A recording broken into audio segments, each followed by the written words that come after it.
init ngayon sa labas, grabe, pati dito sa loob ng kwarto. Ay, kusina pala. Ang init, grabe, hindi na kaya. Ayan, nagluto po pala ako ng pagkain namin. Kasi nandun sila sa loob naghuhugas. Ayan ang kaganapan sa aking kusina. Magulo, meron pang isang kusina.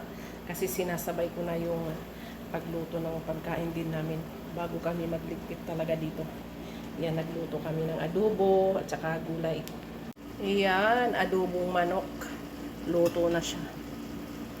Masarap siya,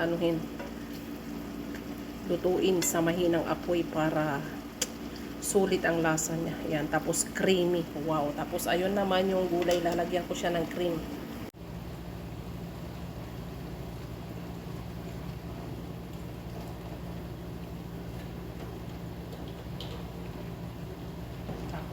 Kakain na kami.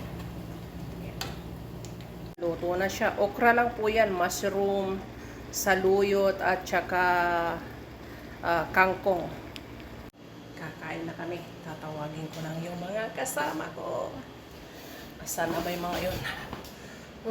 Kapoy. Yala, taalo, akil. Yala.